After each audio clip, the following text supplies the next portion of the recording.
नमस्कार, मैं हिमांशु गुप्ता आपका स्वागत करता हूं मेरे चैनल लीगल राइट्स में।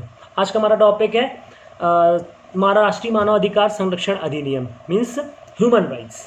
जी हाँ, इसके पहले भी हमने एक वीडियो बनाई थी, लेकिन कई व्यूअर्स ने कहा कि इसको थोड़ा सा एलोब्रेट करके बताया जाए, और साथ ही साथ हमने 2019 के अमेंडमेंट को भी इसमें ऐड किया हुआ है। इसको मैं बताना चाहूँगा कि इसकी 2 वीडियोस क्रिएट होंगी, जो सेक्शन 1 से सेक्शन 20 तक होगी, और दूसरी वीडियोस जो होगी 21 से 23 तक होगी।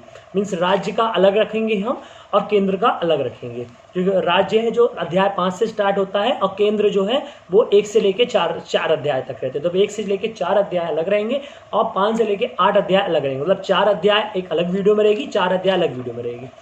जो संशोधन हुए उनके बारे में आपको मैं सबसे पहले बताना चाहूँगा। संशोधन जो हुए हैं वो सबसे पहले सेक्शन 1 में ही संशोधन हुआ है कि यहाँ पर राष्ट्रीय मानव अधिकार संरक्षण संशोधन अधिनियम 2019 हो चुका है। तो जो 1993 था वो अब 2019 हो चुका है।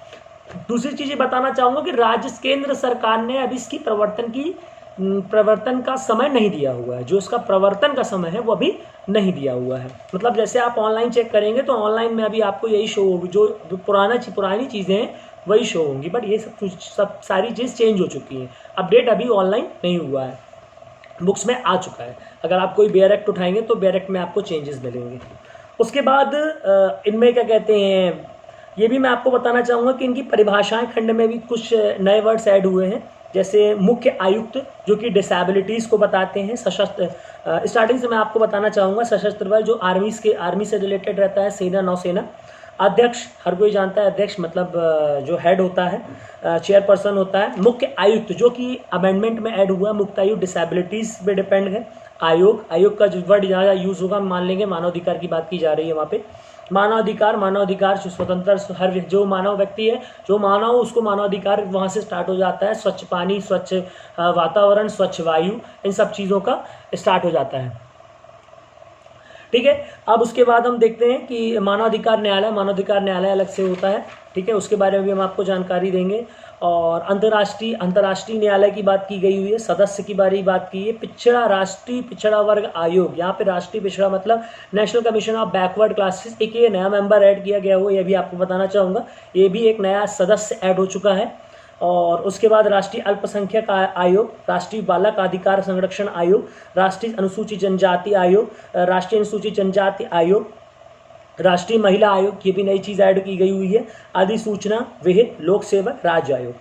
ठीक है, अब हम डायरेक्ट बात करते हैं कि नियुक्ति कहाँ पे होती है, कौन नियुक्ति करता है, और जो नियुक्ति में जो सदस्य होते हैं वो कौन कौन होते हैं, ये भी आपको बताऊंगा कि अमेंडमेंट कहाँ कहाँ हुआ है। तो सबसे पहले मैं आपको बताना चाहूँगा कि अमेंडमेंट स्टार्टिंग में ही हो चुका है। स्टार्टिंग में कैसे कि पहले जो अध्यक्ष होता था, तो अध्यक्ष कहाँ से चुना जाता था? चीफ जुडिशियल मतलब chief justice of supreme court, right. Chief justice of India से चूज किया जाता है, जो चीफ हो। ठीक है, बट अब यहाँ पे सुप्रीम कोर्ट का कोई भी जज, सुप्रीम कोर्ट का चीफ जस्टिस भी हो सकता है, कोई भी जज अध्यक्ष बन सकता है, चाहे वो पद में हो चाहे वो पद में ना हो। मतलब पद में हो, चाहे रिटायर्ड हो, चाहे वो पद में हो, वो उसको जो है वो पोस्ट मिल सकती है, अध्यक्ष बन सकता है। पहले क्या था कि सुप्रीम कोर्ट का सिर्फ चीफ जस्टिस को ही ये पद मिलता था, सिर्फ अध्यक्ष चीफ जस्टिस ही बनता था। अब उसके बाद एक सदस्य जो उच्चतम न्यायालय का न्यायाधीश है, यहाँ पे ध्यान दीजिएगा, सुप्रीम कोर्ट का जज होना चाहिए। ठीक है, पद में हो या रिटायर्ड हो, नॉट मैटर। ऑन ड्यूटी हो या रिटायर्ड हो, नॉट मैटर। एक सदस्य जो उच्च न्यायालय का मुख्य न्यायमूर्ति, मतलब chief justice of high court. ठीक है, तीसरा जो अमेंडमेंट में ऐड हुआ है, पहले 2 थे अब 3 हो गए साहब। पहले जो 2 थे वो कौन थे? जिनको मानवाधिकार के बारे में जानकारी हो। तीसरा हो वो भी मानवाधिकार के बारे में जानकारी हो, बट तीसरी जो सीट है वो रिजर्व हो चुकी है। और तीसरी सीट किसके लिए? महिला के लिए। मीन्स एक वहां पे तीसरी सीट जो दी गई हुई है वो महिला के लिए आपको रखनी पड़ेगी साहब। ठीक है, उसके बाद हम बात करेंगे कि इनके अलावा जो मैं एक्सफोसियो मेंबर की बात करता हूं, हमेशा एक्सफोसियो मेंबर की बात करता हूं। मैंने आपको लास्ट वीडियो में बताया था कि एक माता पिता है और उनका एक बच्चा है, तो उनका एक्सफोसियो जो क्या कहते हैं वारिश होगा वो कौन होगा? बच्चा होगा। उसी तरीके से जो इन पद में होगा वो डायरेक्ट इनके मेंबर्स होंगे। ठीक है। इनमें मेंबर्स में भी एडिशन आई हुई है, जैसे फॉर एग्जांपल राष्ट्रीय पिछड़ा वर्ग आयोग, जो भी व्यक्ति इस पद में होगा वो इसका मेंबर होगा। राष्ट्रीय अल्पसंख्यक आयोग, राष्ट्रीय बालक अधिकार संरक्षण आयोग, राष्ट्रीय अनुसूचित जनजाति आयोग, राष्ट्रीय अनुसूचित जाति आयोग और राष्ट्रीय अनुसूचित जनजाति आयोग, राष्ट्रीय महिला आयोग और दिव्यांगजनों के लिए मुख्य आयोग, दिव्यांगजनों के लिए मुख्य आयोग। ठीक है, तो कितने लोग हो गए यहाँ पे? 1 2 3 4 5 6 7 नए मेंबर्स ऐड होते हैं, मतलब 7 और ऊपर 5, 7 और 5 12 और एक अध्यक्ष चेयरपर्सन, 13 पीपल्स की एक कमेटी बनती है। यहाँ पे जो नया अमेंडमेंट है इसको ध्यान दीजिएगा, एग्जामिनेशन पॉइंट ऑफ व्यू के लिए बहुत इंपॉर्टेंट है। और जैसे हम जानते हैं कि इसकी जो मीटिंग होगी वो दिल्ली में होगी, और दिल्ली में होगी, और केंद्र सरकार के अनुमोदन से इसके जो कार्यालय हैं अलग अलग शहरों में अलग अलग स्टेट्स में बनाए जा सकते हैं। ठीक है, अब हम बात करेंगे कि अध्यक्ष और सदस्यों को कौन चुनता है। तो अध्यक्ष और सदस्यों को राष्ट्रपति अपने हस्ताक्षर और मुद्रा सहित, मतलब राष्ट्रपति अपने हस्ताक्षर और मुद्रा सहित अधिपत्र द्वारा अध्यक्ष और सदस्यों को नियुक्त करेगा। राष्ट्रपति जो रहेगा वो हस्ताक्षरों को नियुक्त करेगा, बट नियुक्त के लिए भी एक टीम बनाई जाती है और वो टीम इन लोगों को चुनती है। तो उस टीम के जो अध्यक्ष होता है वो कौन होता है? प्रधानमंत्री होता है साहब। दूसरा होता है लोकसभा अध्यक्ष होता है। तीसरा होता है भारत के गृह मंत्रालय, केंद्र का जो गृह मंत्रालय, जो अभी प्रधानमंत्री कौन है साहब? नरेंद्र मोदी है। गृह मंत्री कौन है साहब? अमित शाह है। तो वो अमित शाह यहाँ पर उनके सदस्य रहेंगे, और अध्यक्ष कौन रहेगा? प्रधानमंत्री होगा। लोकसभा अध्यक्ष सदस्य रहेगा। लोकसभा में विपक्ष का नेता कौन रहेगा? इसका सदस्य रहेगा साहब। और राज्यसभा में विपक्ष का नेता कौन रहेगा? इसका सदस्य रहेगा। और राज्यसभा का उपसभापति इसका सदस्य रहेगा। यहाँ पे एक बार क्वेश्चन उठाता है कि जो उपसभापति है साहब, उपसभापति क्यों? यहाँ पे राज्यसभा का सभापति क्यों नहीं? राज्यसभा का सभापति इसलिए नहीं क्योंकि राज्यसभा का जो सभापति होता है वो उपराष्ट्रपति होता है। तो उपराष्ट्रपति को नहीं लिया जा सकता यहाँ पे, इसलिए यहाँ पर क्या है? राज्यसभा का उपसभापति रखा गया हुआ है। ठीक है, उसके बाद उच्चतम न्यायालय कोई आसीन न्यायाधीश या किसी उच्च न्यायालय का कोई आसीन मुख्य न्यायमूर्ति भारत के मुख्य न्यायमूर्ति में परामर्श करने के पश्चात ही नियुक्त किया जाएगा, अन्यथा नहीं। जो भारत का न्यायमूर्ति होगा, मतलब भारत का मीन्स इंडिया का चीफ जस्टिस, उससे जब तक सलाह मुशहरा नहीं होगा, जब तक उसके डिस्कस नहीं किया जाएगा, तब तक इनको नियुक्त नहीं किया जाएगा साहब, बता दिया जाता है। अब इसके बाद अध्यक्ष और सदस्यों का त्याग पत्र और हटाने की। अब यहाँ पर भाई वो तो या तो स्वयं राष्ट्रपति को, पहली चीज तो राष्ट्रपति को वो संबोधित करेंगे और राष्ट्रपति को ही अपना त्याग पत्र देंगे, स्वयं से अपना त्याग पत्र दे दे। पहली चीज तो भाई मैं ये काम नहीं कर सकता, मैं इसके लिए एलिजिबल नहीं हूँ, या मैं इस पद के लिए इच्छुक नहीं हूँ, उसने त्याग पत्र दे दिया।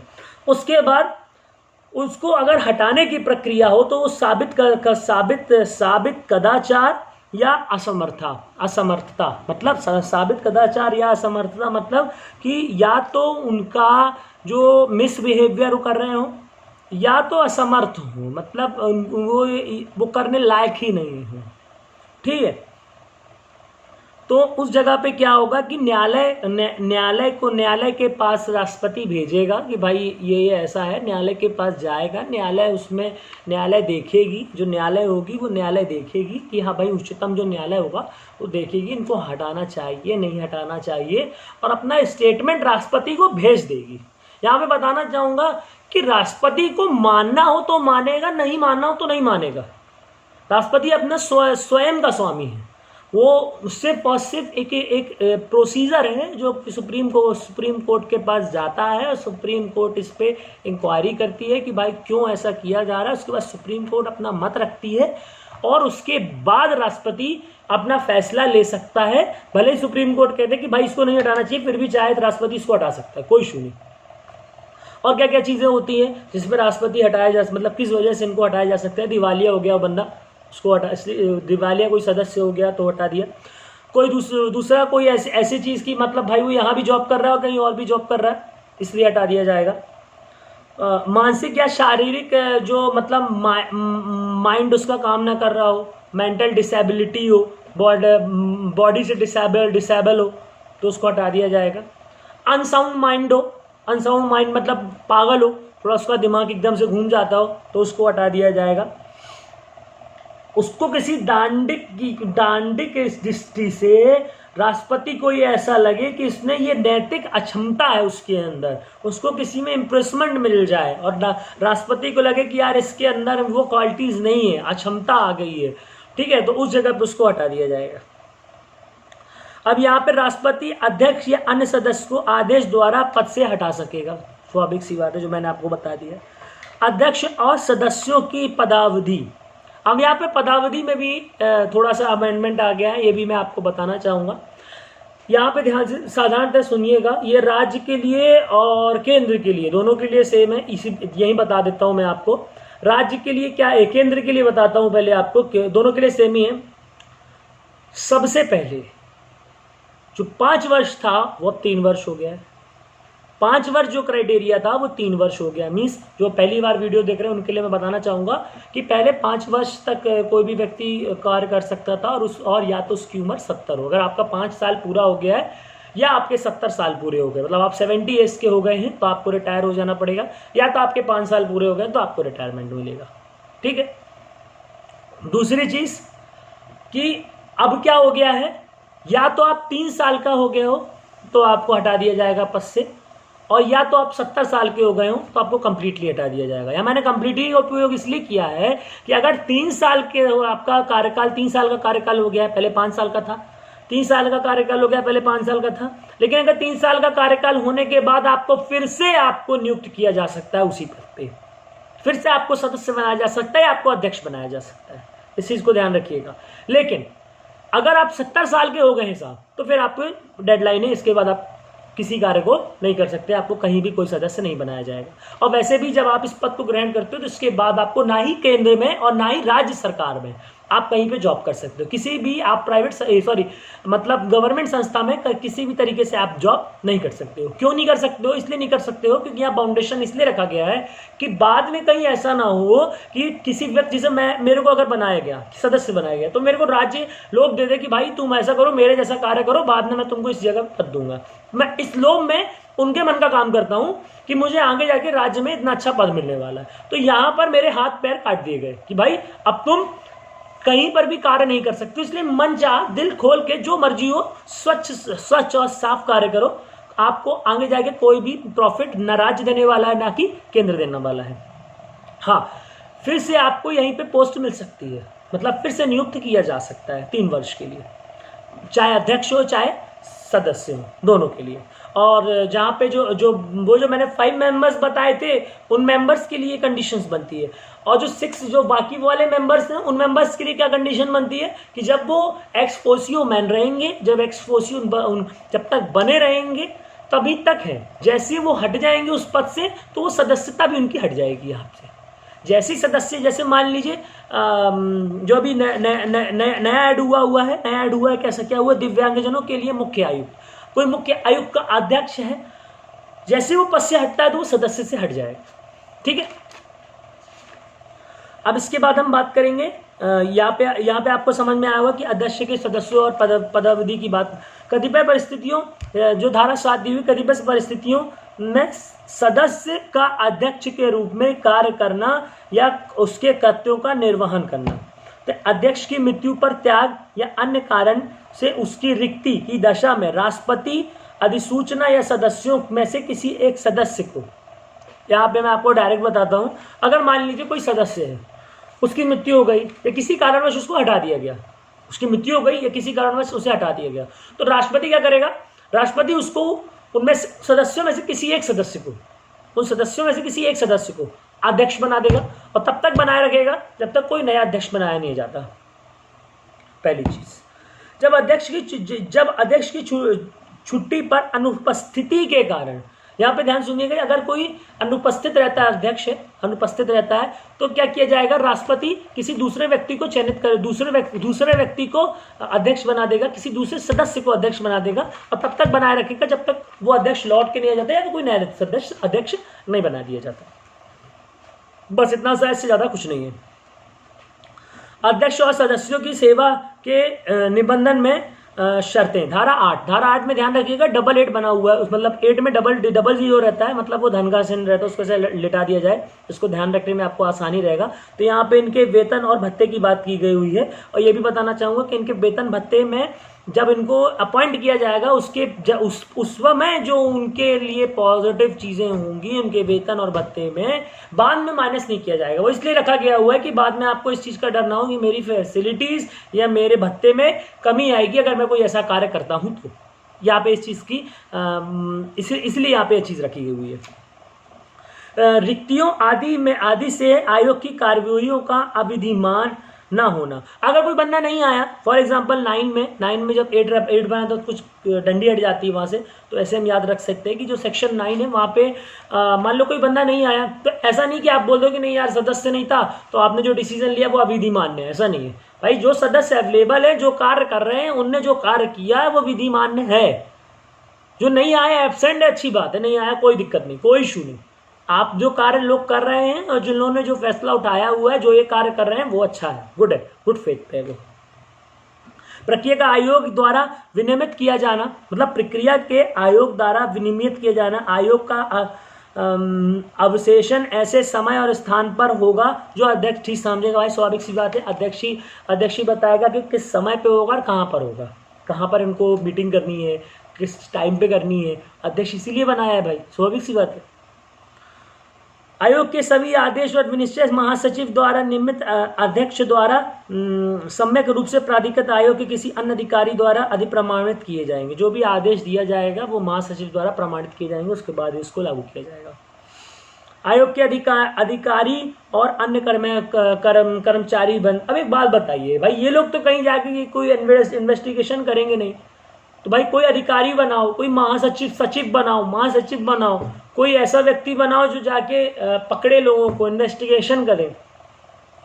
तो उस जगह पे पहला जो है उसमें एक महासचिव बनाया जाता है जो भारत सरकार से सचिव की पंक्ति के अधिकारी का होगा, जो सचिव की पंक्ति होगी उसके अधिकारी का होगा।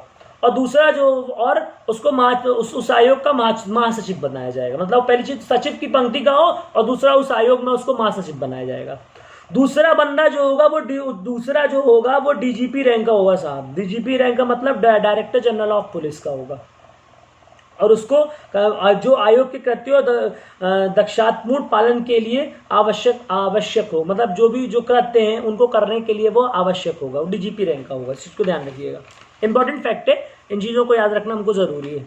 अब आयोग के कृत्य के बारे में बात करेंगे। कृत्य मतलब क्या क्या करेगा, मतलब the functions and the powers of the commission, chapter 3, the functions and the powers of the commission, chapter 3।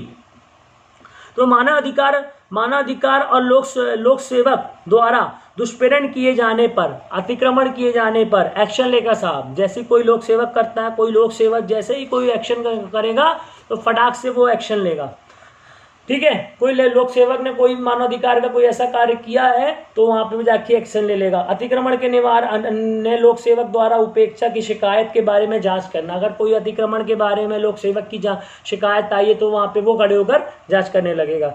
न्यायालय जैसी सेकंड के आ गया लोक सेवक के बाद न्यायालय। किसी भी न्यायालय में कोई भी पिटीशन दायर हो, उठाएगा और खड़ा हो जाएगा, भाई मैं ह्यूमन राइट्स हूँ, मैं इसको देखना चाहता हूँ। जेल चला जाएगा। जेल के अंदर जाके देखेगा कि अगर कोई ऐसा व्यक्ति तो नहीं है कि भाई जिसके ऊपर डिटेंशन चल रहा हो, उसको डिटेनिंग पीरियड है और उसको अपराधी जैसे रखा जा रहा है, खाना नहीं दिया जा रहा है, या उसके साथ कोई ऐसा कार्य किया जा रहा है जो कि ह्यूमन राइट के खिलाफ है। भाई वो भी इंसान है, उसको सुधारने की जेल क्यों भेजा जाता है? इंसान को सुधारने के लिए भेजा जाता है, मारने पीटने के लिए तो ना भेजा जाता है। तो उस जगह पे क्या होगा, ह्यूमन राइट वहाँ पे खड़ा हो जाएगा। संविधान या मानवाधिकार के संरक्षण के तत्समय प्रवृत्ति किसी अन्य विधि द्वारा, संविधान में जो मानवाधिकार की चीजें दी गई हुई हैं उसके लिए खड़ा रहेगा ह्यूमन राइट। आतंकवाद, अगर आतंकवाद ह्यूमन राइट में कहीं कोई ऐसा इफेक्ट क्रिएट कर रहा है वहां पर खड़ा हो जाएगा ह्यूमन राइट। अंतर्राष्ट्रीय विधि, अंतर्राष्ट्रीय में अगर कोई ह्यूमन राइट की चीज़ें चल रही हैं वहाँ पर जाके खड़ा हो जाएगा। कहीं पर उसमें कुछ ऐसा दिखा है इंटरनेशनली जहाँ पर उसको लगता है कि हाँ भाई इस पर रिसर्च होना चाहिए और ह्यूमन राइट्स में यहाँ पे इंक्रीमेंट होना चाहिए या फिर कुछ अच्छा होगा इसको और ऐड होना चाहिए ह्यूमन राइट में, तो वहाँ पे खड़ा हो जाएगा कि हाँ भाई इस चीज़ को वो न्यायालय राज्य से या केंद्र से बोलेगा कि इस चीज़ को हमारे यहाँ ह्यूमन राइट पर रिसर्च होना चाहिए या फिर यहाँ पे इस चीज़ को ऐड करना चाहिए। ठीक है, और यहाँ पे संचार करेगा। संचार मतलब जैसे मैं आप लोगों को बता रहा हूँ और आप किसी को बताओगे, मैंने वीडियो बनाई, आप भी वीडियो बनाओगे, आप मेरी वीडियो को प्रमोट करोगे। उसी तरीके से ह्यूमन राइट वाले अपनी चीज़ों को बताते हैं कि भाई अगर कोई दिक्कत हो तो यहाँ मेरे पास आओ। मैं आपको बता रहा हूँ अगर कोई आपके मूल अधिकारों में अगर हनन हो रहा तो आप ह्यूमन राइट में जा सकते हो। उसी तरीके से ये लोग भी प्रमोट करते हैं। ठीक है, तो अब जहां जहां आवश्यक लगेगा, मोरल ऑफ द स्टोरी, जहां जहां आवश्यक लगेगा आयोग के कृत्य है, जहां जहां आवश्यक रहेगा वहां वहां मानवाधिकार खड़ा हो जाएगा जाके। अब सेक्शन 13 जांच के संबंधित। अब जांच के संबंधित की जैसी हम बात करेंगे तो यहाँ पे बताऊंगे इनके पास आईपीसी और सीआरपीसी दोनों की ताकत आ जाती है, मतलब इंडियन पेनल कोड और क्रिमिनल प्रोसीजर कोड दोनों की ताकत आ जाती है। एक चीज़ और बताना चाहूँगा कि ये सिविल न्यायालय की तरह काम करता है, दांडिक न्यायालय के मतलब आपराधिक न्यायालय की तरह काम नहीं करता है, क्रिमिनल की तरह काम नहीं करता है, ये सिविल न्यायालय की तरह काम करता है। मतलब साक्ष्यों को समन करना और हाजिर करना, शपथ करना, उसकी परीक्षा करना, ये उसके हक में है। इसके पास ये पावर है। अब मैं यहाँ पे इनकी पावर बताऊंगा जो उनके पास शक्तियाँ दी हुई हैं। दस्तावेज को प्रकट करना, पेश करना, इसकी अपेक्षा कर सकता है किसी से भी। शपथ पत्रों पर साक्ष्य ग्रहण करना, शपथ पत्र पे वो साक्ष्य ग्रहण कर सकता है, ले सकता है। किसी न्यायालय या कार्यालय से कोई लोक अभिलेख या उसकी प्रतिलिपि अपेक्षित करना, किसी न्यायालय से, बताया ध्यान रखिए, किसी न्यायालय से। पहले हाई कोर्ट सुप्रीम कोर्ट में नहीं कर सकता था, अब कर सकता है, अब कर सकता है साहब। हाथ खोल दिए गए हैं, अमेंडमेंट के बाद हाथ खोल दिए गए हैं, ह्यूमन राइट्स को बहुत सी ताकतें दी गई हुई हैं। ठीक है, उसके बाद साक्ष्यों या दस्तावेजों की परीक्षा के लिए कमीशन निकालना। साक्ष्यों मतलब जो भी कमीशन निकलता है उसको निकाल सकता है कि हाँ भाई साक्ष्यों या दस्तावेजों के लिए जो भी पैसा लगता है, खर्च होता है, उनके लिए निकलवा सकते हैं कि हाँ भाई निकाल दो, दे दो। कोई अन्य विषय में विहित किया जा सकता है। ठीक है, व्यक्ति से विशेष अधिकार के अधीन रहते हुए जो आयोग की राय में जांच विषय वस्तु के लिए उपयोग हो, उससे सुसंगत हो और उस व्यक्ति से ऐसी अपेक्षा की जाए वह भारतीय दंड संहिता, मतलब जो भी चीज़ चाहे वो मंगवा सकता है, उसके हाथ पावर है। ह्यूमन राइट्स के पास ये पावर है, उनके अध्यक्ष के पास, उनके मेंबर के पास।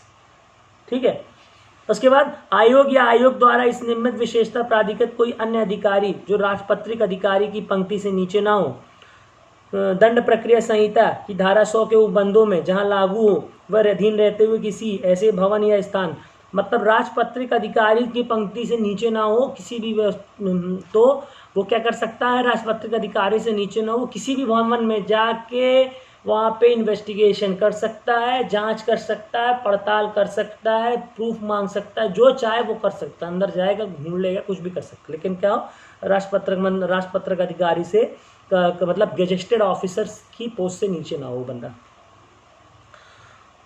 उसके बाद क्या बोल रहा है कि आयोग के सिविल न्यायालय समझा जाएगा जब कोई ऐसा अपराध जो भारतीय दंड संहिता धारा 175, 178, 179, 180, 228 वर्णित है मजिस्ट्रेट को भेज सकेगा विचारण के लिए, और 1973 की धारा 340 के अधीन उसको भेजा गया हो। मतलब ये चीज़ ध्यान रखिएगा कि अगर कोई भी उसको ऐसा लगता है तो मजिस्ट्रेट को भेजेगा किस चीज़ के लिए, विचारण के लिए, और मजिस्ट्रेट को ये मान के विचारण करना पड़ेगा कि हाँ भाई यहाँ जो चीज़ आई गई हुई है वो मेरे पास पहले से ही थी, और मतलब पहले से उसके पास ये विचारण चल रहा था और उस विचारण को आगे कंटिन्यू कर सकेगा।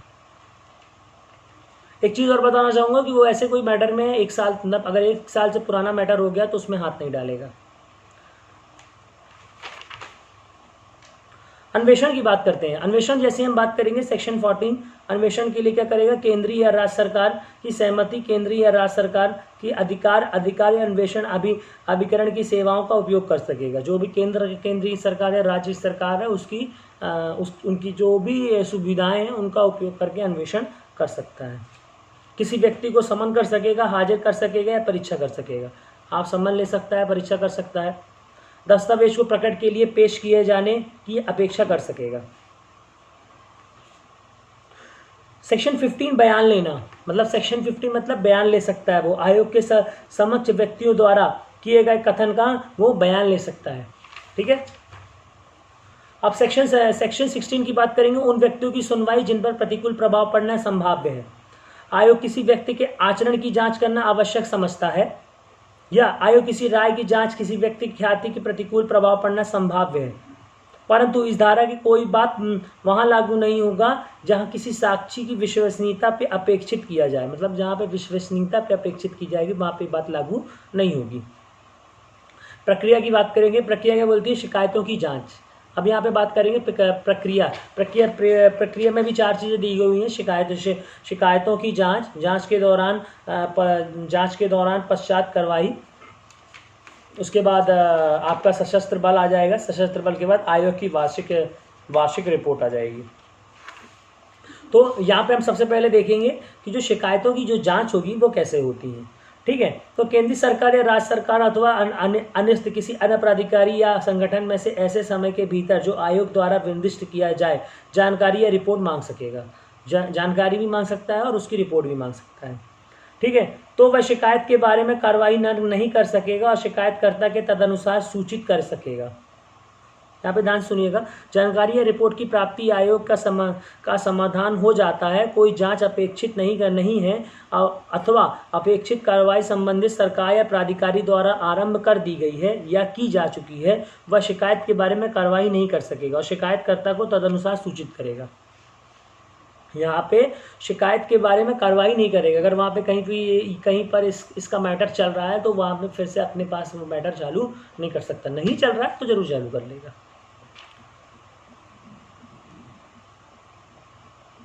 अब हम बात करेंगे जांच के दौरान और जांच के पश्चात कार्रवाई। जांच के दौरान और जांच के पश्चात कार्रवाई की अगर हम बात करें तो जांच से मानव अधिकार के अतिक्रमण या किसी लोक सेवक या द्वारा मानव अधिकार के अतिक्रमण के निवारण में उपेक्षा या उत्प्रेरणा का होना प्रकट होता है, वहाँ वह संबंधित सरकार या प्राधिकारी को शिकायतकर्ता या पीड़िता के उसके कुटुंब या सदस्यों का ऐसे प्रतिकर या नुकसान के समुदाय की सिफारिश करेगा। मतलब अगर उनको कोई नुकसान हो गया है या प्रतिकर में नुकसान हुआ है तो वो क्या करेगा? सिफारिश करेगा कि भाई आप इनको पैसा दो।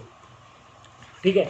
जहाँ जहाँ उसको ऐसा लगता है कि हाँ भाई इसके साथ गलत हुआ है तो वो क्या करेगा? इनको भाई बताएगा कि भाई इनको पैसा दो। वो स्वयं से नहीं दे देगा कि हाँ भाई मेरे पास पैसा है तो आप पे लो, ऐसा कुछ नहीं करेगा। वो केंद्र सरकार से या राज्य सरकार से बोलेगा, संबोधित करेगा, संबंधित व्यक्ति या व्यक्तियों के विरुद्ध अभियोजन के लिए कार्रवाई। मतलब अगर कोई ऐसा व्यक्ति जो लोक सेवक है और उसने ऐसा कोई गलत कार्य किया हुआ है, उसके हिसाब से ह्यूमन राइट के खिलाफ उसने ऐसा कार्य किया गया हुआ, किसी को बहुत मार दिया है, तो वो क्या करेगा? अभियोजन के द्वारा उसके खिलाफ शिकायत दर्ज करवाएगा। उच्चतम न्यायालय संबंधित उच्च न्यायालय को किसी निर्देश या आदेश या रिट के लिए जो वह न्यायालय आवश्यक समझे अनुरोध करना। मतलब उच्चतम न्यायालय और उच्च न्यायालय में किसी भी आदेश या रिट के लिए वह न्यायालय आवश्यक समझे तो उसको रिक्वेस्ट करेगा। इसके बाद हम बात करेंगे धारा 19 सशस्त्र बलों की बाबत प्रक्रिया। जैसे हम बात करेंगे सशस्त्र बलों की बाबत प्रक्रिया की बात करेंगे तो यहाँ पे सारी चीज़ें वहीं पर सेम बैठती हैं और वो जो वहाँ पर एक मंथ में रिप्लाई करना रहता है। नॉर्मल स्थिति में कोई भी संस्था को, कोई भी आयोग को 1 मंथ में ह्यूमन राइट्स को रिप्लाई करना रहता है, लेकिन यहाँ पे सशस्त्र बलों में 3 मंथ में उसको टाइम मिल जाता है। क्योंकि सशस्त्र बल में इसलिए क्योंकि उनके जो लॉज रहते हैं वो अलग रहते हैं, इसकी वजह से यहाँ पे सशस्त्र बल में थोड़ा सा चेंजेस लाया गया हुआ है। आयोग की वार्षिक और विशेष रिपोर्ट। केंद्र सरकार या राज्य सरकार को वो साल में एक बार मतलब रिपोर्ट भेजेगा और अगर उसको ऐसा लगता है कि कोई विशेष रिपोर्ट है जो उसको तुरंत भेजनी चाहिए तो वो तुरंत भेजेगा।